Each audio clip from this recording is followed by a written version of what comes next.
सभी साथियों को जय वाल्मीकि जय Bhim Ambedkar dialogues YouTube channel. दोस्तों और साथियों, मैं चरणदास नाग अपने अम्बेडकर डायलॉग्स यूट्यूब चैनल पर आप सभी का एक बार फिर हार्दिक स्वागत और अभिनंदन करता हूं।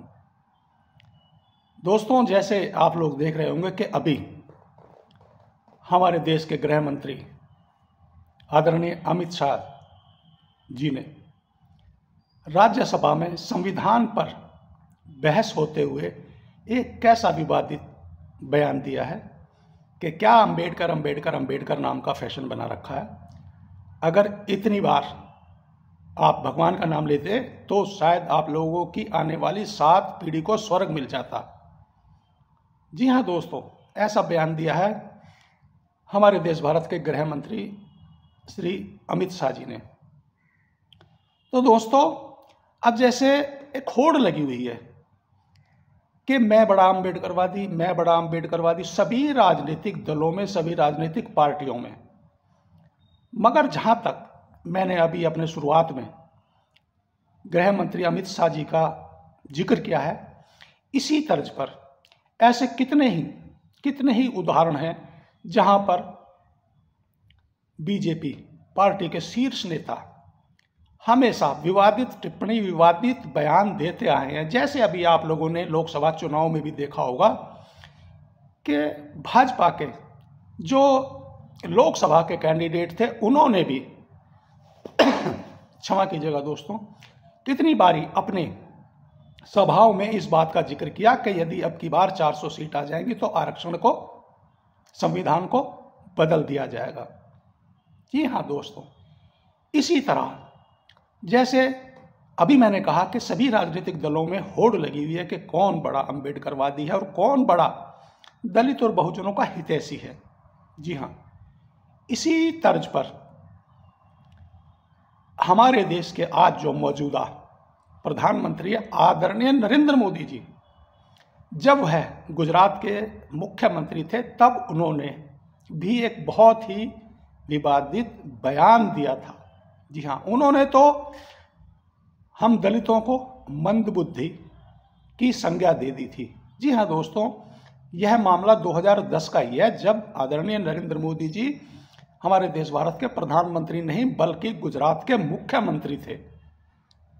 तो क्या था वह मामला, मैं पढ़कर आप लोगों के सामने सुना रहा हूं। जरा ध्यान से सुनिएगा वीडियो को और देखिएगा। और यदि आप लोगों ने मेरा Ambedkar dialogues YouTube channel subscribe नहीं किया तो जल्दी से सब्सक्राइब करें, लाइक करें और कमेंट्स कर अपनी राय जरूर दें। तो दोस्तों, दलितों की तुलना मानसिक रूप से विकलांग बच्चों से करने की गुजरात के मुख्यमंत्री नरेंद्र मोदी की कथित टिप्पणी से नाराज कांग्रेस सांसदों ने शुक्रवार को राज्यसभा की कार्रवाई ठप कर दी। कांग्रेस सांसद प्रवीण राजपाल मोदी की टिप्पणियों का मामला शून्यकाल में उठाना चाहते थे, लेकिन नोटिस को सभापति की मंजूरी नहीं होने के कारण उपसभापति के रहमान खान ने इसकी अनुमति नहीं दी थी। इस पर राजपाल सहित अन्य कांग्रेसी सदस्य चर्चा की मांग करते हुए असहमति के पास पहुंच गए। कार्यवाही पहले 15 मिनट और फिर 2 बजे तक के लिए स्थगित कर दी गई थी। जी हाँ दोस्तों, और इस विवादित टिप्पणी के बाद एक और नरेंद्र मोदी जी, जब वह गुजरात के मुख्यमंत्री थे 2010 में, उन्होंने एक और टिप्पणी की थी जो बाबा साहब डॉक्टर भीमराव अंबेडकर जी के ऊपर थी। मैं उसे भी पढ़ने जा रहा हूं, जरा ध्यान से सुनिएगा और देखते रहिएगा। नरेंद्र मोदी जी ने कहा था, क्रांतिकारी नहीं थे अंबेडकर, संख्या के बाहर। कांग्रेस सांसद प्रवीण राजपाल ने बताया 20 अप्रैल को एक किताब के विमोचन के समारोह में मोदी ने कहा था कि अंबेडकर क्रांतिकारी नहीं थे। वहीं मोदी ने दलितों की तुलना मानसिक रूप से विकलांग बच्चों से की थी। जी हाँ दोस्तों, यह मामला है। जैसे मैंने अभी पहले कहा कि भारतीय जनता पार्टी के शीर्ष नेता हमेशा दलितों के ऊपर अनेकों तरह से टिप्पणियां करते रहे और जैसे मैंने अभी ये भी बताया कि आज एक होड़ लगी हुई है कि कौन सबसे ज़्यादा बहुजन हितैषी है, कौन सबसे ज़्यादा बहुजनों का दुश्मन है, या बहुजन या दलितों का नुकसान करने पे तुला हुआ है। जैसे हमेशा भारतीय जनता पार्टी के शीर्ष नेता हमेशा नेहरू, इंदिरा गांधी, राजीव गांधी इनको घसीटते रहते हैं और यहाँ तक कहते हैं कि बाबा साहब डॉक्टर भीमराव अम्बेडकर जी को कांग्रेस के राज में भारत रत्न नहीं दिया गया है, हमने दिया है। मगर वहीं दूसरी ओर इसी भारतीय जनता पार्टी के सांसद 400 पार का नारा देते हैं कि यदि अब की बार 400 पार तो भारतीय संविधान और आरक्षण, संविधान को बदल दिया जाएगा और आरक्षण को खत्म कर दिया जाएगा। और अनेकों तरह से हम दलितों बहुजनों का आज भी दूर दराज के गांव में और यहाँ तक के शहरों में भी रोज हम बहुजनों दलितों के साथ मार पिटाई, गाली गलौज या किसी भी अन्य तरीके से शोषण करने के मामले आप लोग सोशल मीडिया के माध्यम से देखते रहते होंगे, सुनते रहते होंगे और पढ़ते रहते होंगे। इसी तरह भी फिलहाल में राज्यसभा में संविधान पर चर्चा होते हुए हमारे देश के गृह मंत्री अमित शाह जी ने यह बड़े ही अलग अंदाज से बोला कि क्या अंबेडकर नाम का फैशन बना रखा।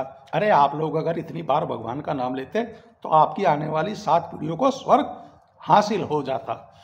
तो दोस्तों, मैं अपने अंबेडकर डायलॉग्स यूट्यूब चैनल के माध्यम से अमित शाह जी को कहना चाहता हूँ कि अमित शाह जी, स्वर्ग और स्वर्ग का वैभव आप रखिए।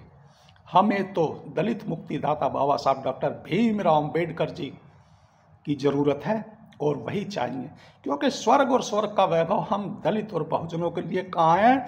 स्वर्ग और स्वर्ग का वैभव में तो केवल मनुवाद जा सकता है। भला हम दलित और बहुजनों के लिए स्वर्ग के रास्ते कैसे खुले हो सकते हैं जब हम लोग यहाँ धरती पर, जमीन पर ही आज भी इतने प्रताड़ित हैं, पीड़ित हैं, सताया जाता, हमको धमकाया जाता, हमको जाति सूचक शब्द बोले जाते हैं। तो भला हम दलितों और बहुजनों के लिए स्वर्ग के दरवाजे कहाँ खुले होंगे।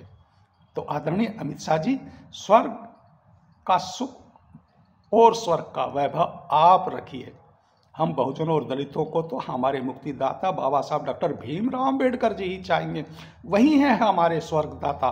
उन्होंने हम बहुजनों और दलितों को धरती पर, जमीन पर ही स्वर्ग के साक्षात दर्शन करा दिए हैं, साक्षात स्वर्ग में रहने का अधिकार दिला दिया है। क्योंकि हमारे पूर्वज पिछले 5000 वर्षों से आप लोगों द्वारा इस जमीन पर, इस धरती पर ही नरक से भी बदतर जीवन जीने पर मजबूर थे।